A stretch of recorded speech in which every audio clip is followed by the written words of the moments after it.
Hello, this is Preston. Thank you for joining me on my slow run of Legend of Zelda Ocarina of Time. So this is a slow run, the exact opposite of a speed run. We're going to be taking a lot of time to do side quests, hunt down flavor text, look at the artistic and design choices that were made in this game. But mostly I want to look at the subtext. So this game is 22 years old, and I'm still obsessed with it. And, well, I don't know, I feel like the Zelda series hasn't grown up with me. This game has really stuck with me, and it's because of the subtext. There's a lot of weird stuff in this game, and I don't know, if you just take it a little seriously, or analyze it just a little bit, it gets really weird. It gets kind of messed up. You have to wonder, like, did the creators really mean what they seem to be saying? Like, so this is copyright 1998, and it was definitely a transitional time in gaming. Like, we were just figuring out how to do games in 3D, really, and like how to make them playable in the first place. And there was a little bit of confusion over who the audience of games were. Like, are we making games for kids, or are we making games for ourselves? So after the title screen, for a demo we just skipped to this cutscene from like really late in the game. And it's totally different from what we were just looking at. This music is so different. It makes you think of like pyramids. And what just happened? I don't know. I was 11 when I first saw that. So we're back at the title screen. Let's go ahead and start. So I gotta be honest, this is like my third time attempting a playthrough. First was just to get my stuff together. Second, I got pretty far, but I listened to what I had and my mic was just garbage. And copy 2, 3. Okay, yes.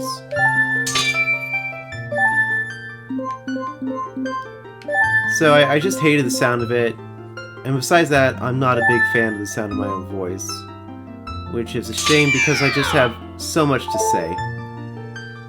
So, anyway, I just got a new mic. It's pretty great in comparison. Like, my last one was literally out of that bin of old electronics junk that you keep around your house. So what to name our file? I'm going to go with Pan, because my toddler really can't distinguish between Peter Pan and Link at this point, and I can't explain to her toddler mind what the difference really is. Especially this incarnation of Link. Like, it's pretty strong.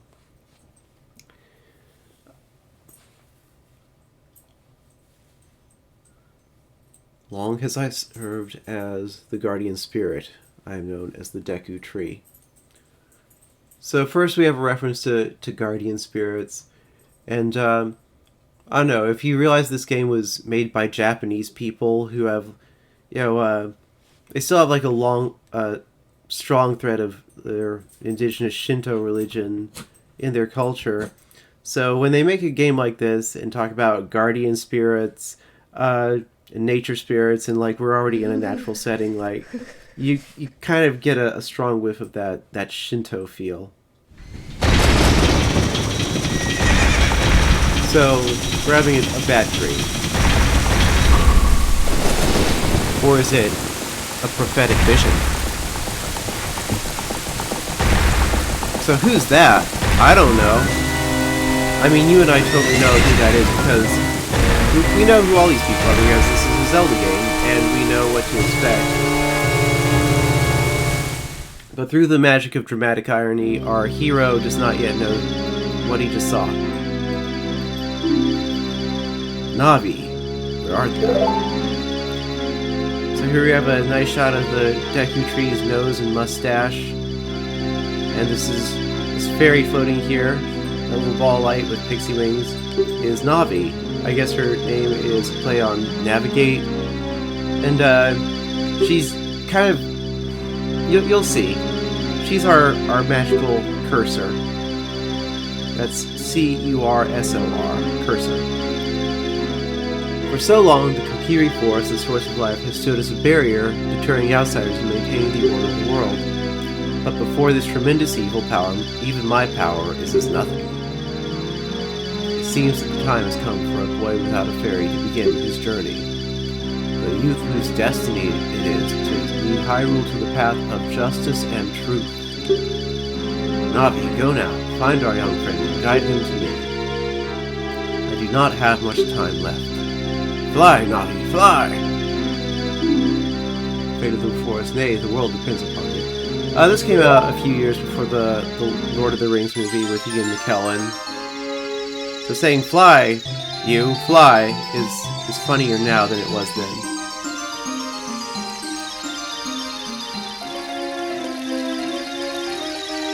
Hello! I don't know how many times I've played this game through. 5 maybe?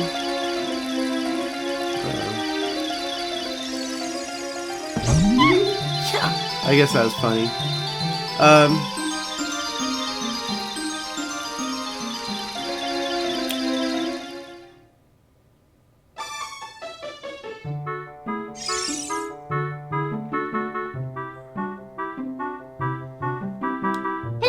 So here's our hero shivering on a bed with no blanket in front of a window with no blinds. This is a real rough-living kid right here. And she's accusing him of being lazy. He's not lazy, he's got sleep paralysis. He's still got a sleep paralysis demon sitting on his chest.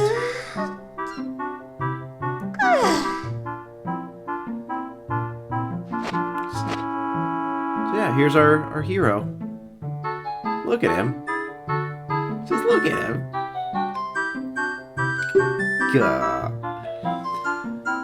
The Great Deku Tree asked me to be your partner from now on. Nice to meet you. The Great Deku Tree has summoned you, so let's get going right now.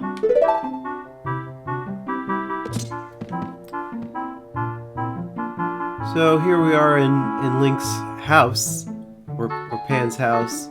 We can change the view and look around. It's unbelievably Spartan. And I replayed this on a remake for the 3DS, and they add a lot of little details to the environments. Okay, so you see this camera work right here? That's a very complex shot right here.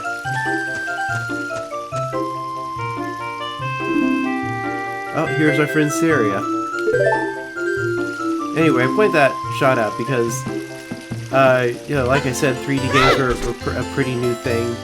And they were just learning how to do, you know, make them feel cinematic, and we were just starting to get things like cutscenes, and if your game was really fancy, it might have voiceovers. But anyway, let's go talk to Saria. I'm gonna target her so we can get a good look at her. There we go. Wow, a fairy! Finally, a fairy came to you, Pan. That's great news. I'm so happy for you. So you can see why we just got to name this kid Pan. Now you're a true Kokiri. Is that right? The Great Deku Tree has summoned you? It's quite an honor to talk to the Great Deku Tree. I'll wait for you here. Get going. You scamp, go see the Great Deku Tree. She's so cute. So...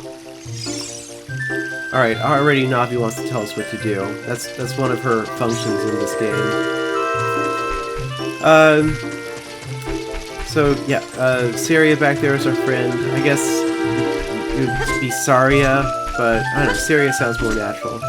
So if we go straight to the Deku Tree, this guy, Mido, stops us. Hey you, Mr. No Fairy!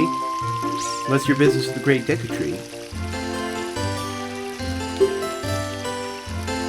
So does he just call you Mr. No Fairy all the time? That's so obnoxious. Like, imagine like that one obnoxious guy at work who just like, he calls you a nickname that you really dislike, and he just doesn't have the self-awareness to stop it ever. Anyway, so he's giving us our next little sub-objective right now by griping at us. So we gotta get a sword and a shield.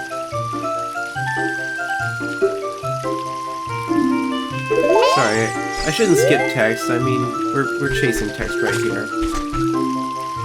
So I'm gonna go ahead and let Navi talk to us. And she's gonna tell us exactly what to do. So, even at the time... Oh, excuse me. Here's some more, like, fun camera work. Like, it's a little dizzying, since we don't want to fall off this thing. But, okay, I'm gonna do this the cheap shot way and line it up with my first-person perspective. I'm playing on an emulator, so, I don't know, it's not perfectly calibrated. Like, you're gonna see me really struggle when it comes to actually, like, aiming the slingshot and bow. Gives a little laugh. You came all the way up here? You're a real man. Isn't this view pretty? And she's gonna tell us how to do the first-person view. Which is a great thing, and if you make a game in 3D and you have any pride in the environments, you should definitely include a first-person... Oh, hi. You should definitely include, like, a way to look first-person. Like, it's just... It just really helps the player appreciate the work and detail you put into it. So, yeah, this girl is, I guess her name is Fado. I don't know where people got that, like, she's not named anywhere in here. I guess she's, like, one of the more interesting Kokiri because she gets used later in one of the subquests. I like this girl's model, too. So it's a really big deal to these other kids that I have a fairy now. They're just gonna tell me up to... Oh, look at her. She's just staring right into my soul. Just...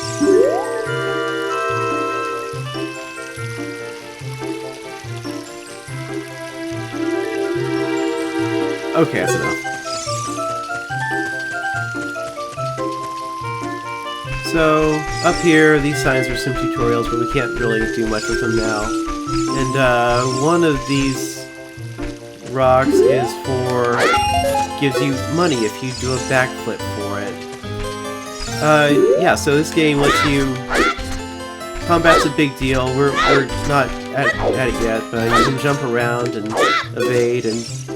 That's actually kind of fancy. You don't absolutely need to be good at that to get through this game. This game, I appreciate how it gives you more than you need. In fact, I was watching some other Let's Plays, and, you know, even though, like, I know my way around this game, like, I was still learning things just from watching other players who've, you know, discovered things that, you know, never occurred to me. So, let's, yeah, watch out for the giant rolling meatball. Oh, and here we are. Oh, that sign's boring. We don't need to read it. Okay, we'll read it. Visit the house of the Know-It-All Brothers. Get answers to all your item-related questions.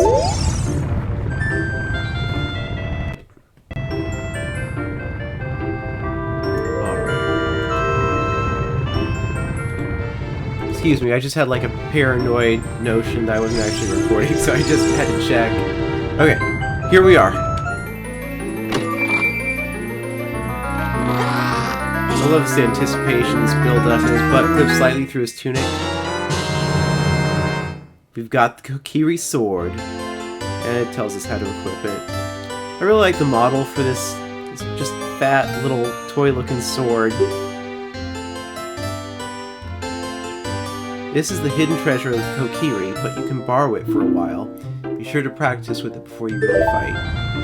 So, yeah, we were just told so much that this is not really our sword, we're borrowing it. And let's go ahead and equip it. Equipped it. Did you equip your sword? Yeah, I equipped it. I equipped it on my back.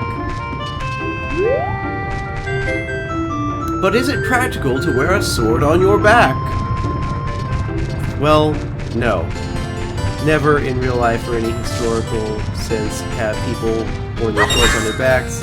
In fact, like, even in pop culture, like, people wearing swords on their backs like this, I can't really think of that many instances of it from before this game. But now, like, every sword nerd channel on YouTube has got to do a video on, like, oh, the sword on your back, is it practical? Like, it's obligatory. Right next to longsword versus katana. The answer is obviously longsword. Alright, so,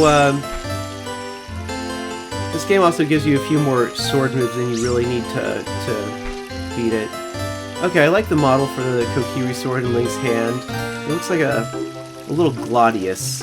Just a little chode sword. Looks real sharp. So, we can do a horizontal slice, and a vertical slice, and we can even do a thrust! Which you don't absolutely need, but it's nice that they give it to you. Also,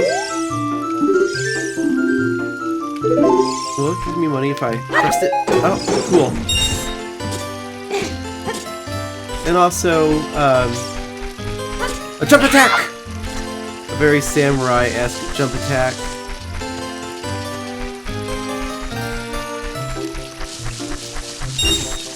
Some rupees hidden in these bushes. Which is going to tell us more of the same. You have a fairy now? That's great, Pan. Oh, and you've been called by the Great Deku Tree? What an honor. He may give you a special gift. That's because the Great Deku Tree is our father, the Force Guardian. He gave life to all his Kokiri. So, these aren't regular children. These are something else. Like, apparently they were created by the Deku Tree. How do you feel about that? Is that a little weird? Okay, so here's some more tutorial. Look this way. Look over here with Z and talk to New Pei. So, Navi's gonna fly over there, and there's a little arrow over her head. That means we can target her with the Z button.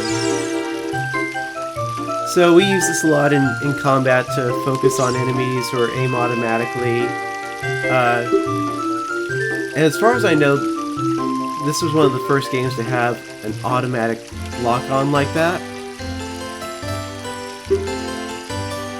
And now, like, in third-person adventure and hack-and-slash games, like, it's pretty much standard feature. Like, you have a lock-on feature like this. So yeah, just another thing we take for granted now that was introduced in this game.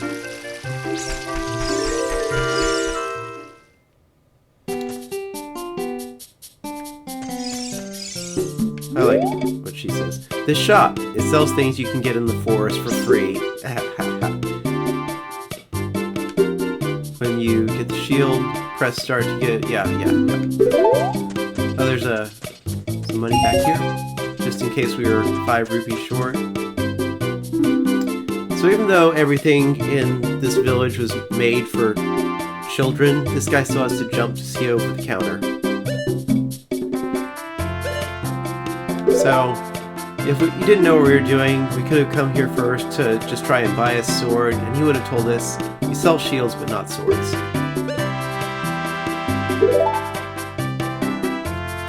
Buy the shield. So, we've got the Deku shield now. It's our starter shield.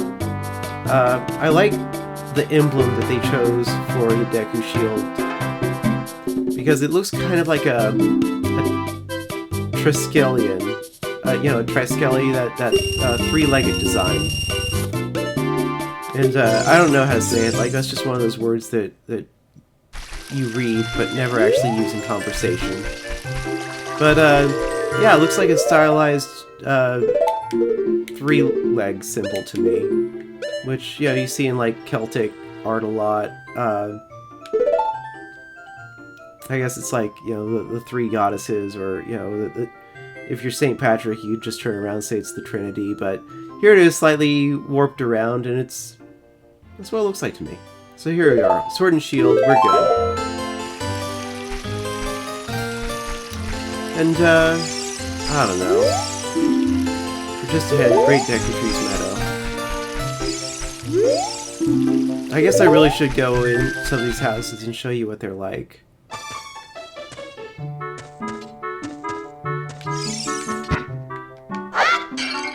Breaking pots is a vital part of any Zelda game. Look at this little strumpet here. Just looking perky.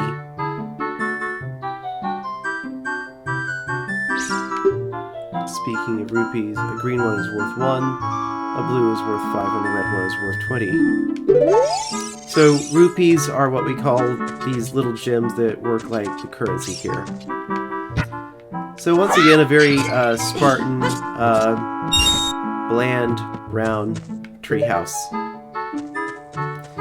And you know what? They pretty much all look like this. Like, I don't need to go into a bunch of empty, not particularly useful houses. Okay, let me through, Mido.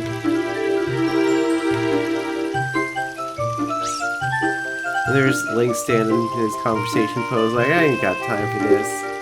Ain't nobody got time for you, Mido. God. Like, that's an eye roll as, you know, embodied as a pose. Poor Mido, like... So just because, like, Mido is kind of smartass with us, like, when I was first playing this, I got the impression that Link was just bullied by all the Kokiri, but all those kids we just talked to were really nice to us. What the heck? How did you get to be favorite Siri in the Great Deku Tree Grumble? So yeah, it's just Mido that has the problem.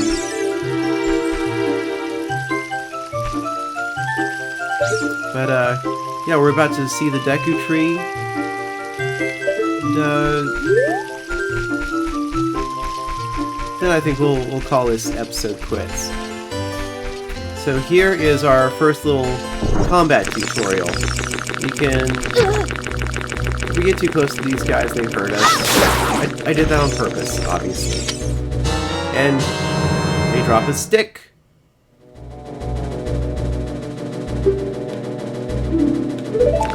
Sticks are useful.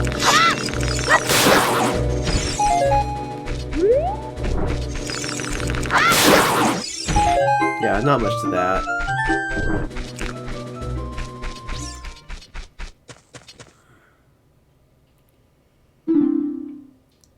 Okay, so that's Navi speaking for us. Yeah, Link is a silent protagonist, which is a narrative device that gets used in video games a lot. Used to be more frequent.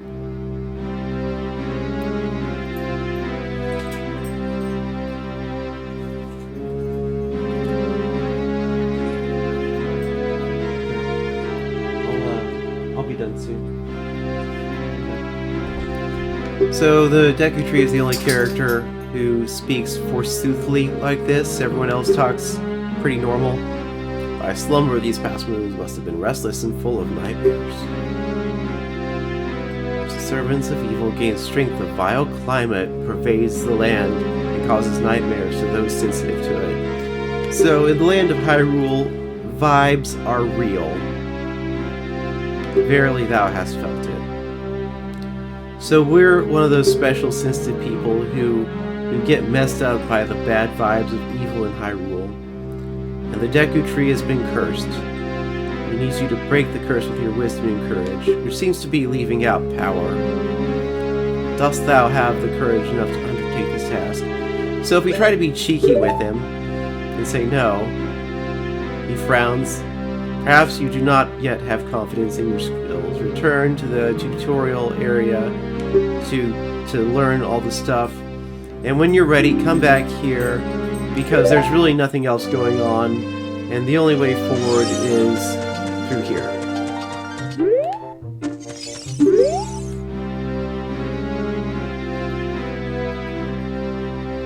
I need you to break the curse with your wisdom and courage. Yes. Yes, I do now. Oh, get into my now.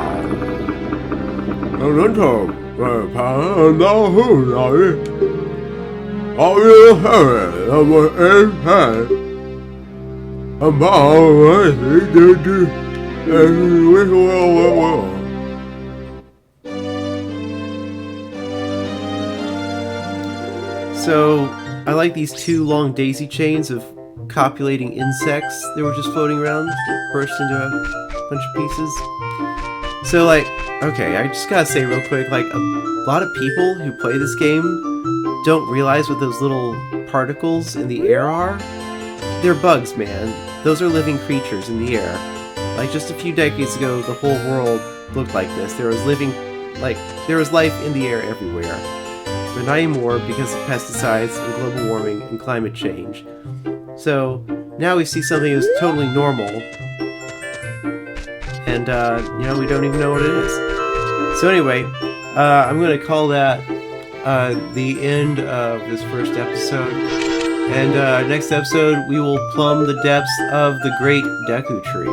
Alright, that's enough for now. And I'm going to stop this video and just start it again right away. And that'll be our second episode.